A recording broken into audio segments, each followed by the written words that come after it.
Good morning, fourth grade. This is 4B teacher Mr. Romano here, coming at you on this beautiful Friday afternoon. I'm here to bring you chapter 5 of our book Holes for our read aloud. I hope you guys have been seeing our videos that we've been putting on Google Classroom. First and foremost, I hope you're all safe, having a good time. So without further ado, I'm going to get right into chapter 5 here. So there were 6 large gray tents, and each one had a black letter on it: A, B, C, D, E, or F. The first 5 tents were for the campers. The counselors slept in F.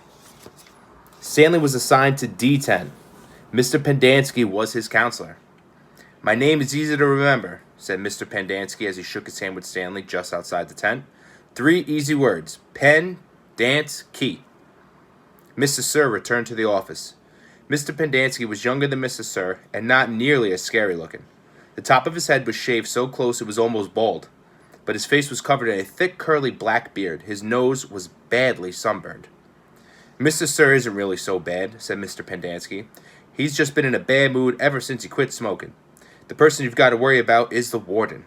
There's really only one rule at Camp Green Lake: don't upset the warden." Stanley nodded as if he understood. "I want you to know, Stanley, that I respect you," said Mr. Pendanski. "I understand you've made some bad mistakes in your life. Otherwise, you wouldn't be here. But everyone makes mistakes. You may have done some bad things, but that doesn't mean you're a bad kid."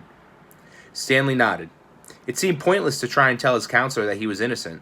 He figured that everyone probably said that. He didn't want Mr. Pendanski to think he had a bad attitude. "I'm going to help you turn your life around," said his counselor, "but you're going to have to help too. Can I count on your help?" "Yes, sir," said Stanley. Mr. Pendanski said good and patted Stanley on the back. 2 boys, each carrying a shovel, were coming across the compound. Mr. Pendanski called to him, "Rex, Alan, I want you to come say hello to Stanley. He's the newest member of our team." The boys glanced wearily at Stanley. They were dripping with sweat, and their faces were so dirty that it took Stanley a moment to notice that one kid was white and the other kid black. "What happened to Barf Bag?" asked the black kid. "Lewis is still in the hospital," said Mr. Pendanski. "He won't be returning." He told the boys to come shake Stanley's hand and introduce themselves, like gentlemen. "Hi," the white kid grunted. "That's Alan," said Mr. Pendanski. "My name's not Alan," the boy said. "It's Squid, and that's X-Ray." "Hey," said X-Ray. He smiled and shook Stanley's hand. He wore glasses, but they were so dirty that Stanley wondered how he could see out of them. Mr. Pendanski told Alan to go to the rec hall and bring other boys to meet Stanley. Then he led him inside the tent. There were 7 cots, each one less than 2 feet from the next one to it. "Which was Lewis's cot?" Mr. Pendanski said. "Barf Bag slept here," said X-Ray, kicking at one of the beds. "All right, Stanley, that'll be yours," said Mr. Pendanski. Stanley looked at the cot and nodded. He wasn't particularly thrilled about sleeping in the same cot that had been used by somebody named Barf Bag. 7 crates were stacked into 2 piles at one side of the tent. The opening of the crates faced outward. Stanley put his backpack, change of clothes, and towel in what used to be Barf Bag's crate. It was at the bottom of the stack that had 3 in it. Squid returned with 4 of the boys. The first 3 were introduced by Mr. Pendanski as Jose, Theodore, and Ricky. They called themselves Magnet, Armpit, and Zigzag. "They all have nicknames," explained Mr. Pendanski. "However, I prefer to use the names their parents gave them, the names that society will recognize them by when they return to become useful and hard-working members of society." "It ain't just a nickname," X-Ray told Mr. Pendanski. He tapped the rim of his glasses. "I can see inside you, Mom. You got a big fat heart." The last boy either didn't have a real name or else he didn't have a nickname. Both Mr. Pendanski and X-Ray called him Zero. "You know why his name's Zero?" asked Mr. Pendanski. "Because there's nothing inside his head." He smiled and playfully shook Zero's shoulder. Zero said nothing. "And that's Mom," a boy said. Mr. Pendanski smiled at him. "If it makes you feel better to call me Mom, Theodore, go ahead and call me Mom." He turned to Stanley. "If you have questions, Theodore will help you. You got that, Theodore? I'm depending on you." Theodore spit a thin line of saliva between his teeth, causing some of the other boys to complain about the need to keep their home sanitary.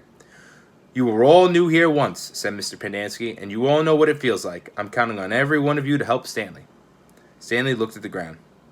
Mr. Pendanski left the tent, and soon the other boys began to file out as well, taking their towels and change of clothes with them. Stanley was relieved to be left alone, but he was so thirsty he felt as if he would die if he didn't get something to drink soon. "Hey, Theodore," he said, going after him, "do you know where I could fill my canteen?" Theodore whirled and grabbed Stanley by his collar. "My name's not Theodore," he said. "It's Armpit." He threw Stanley to the ground. Stanley stared up at him, terrified. "There's a water spigot on the wall of the shower stall." "Thanks, Armpit," said Stanley.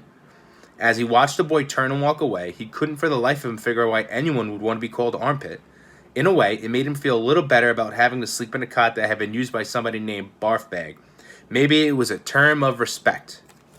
So, Chapter 5. As we can see, Stanley's starting to settle in. He's meeting his new tent mates, and he hasn't dug his first hole yet, but I'm sure that's coming, probably in Chapter 6 when we get there on Monday. I do have one question for you guys. Why do the boys call Mr. Pendanski Mom, and does the nickname suit him? So, that's all I have for you today. I hope you have a safe, fun, fabulous weekend, and I'll catch up back with you guys on Monday. Thanks.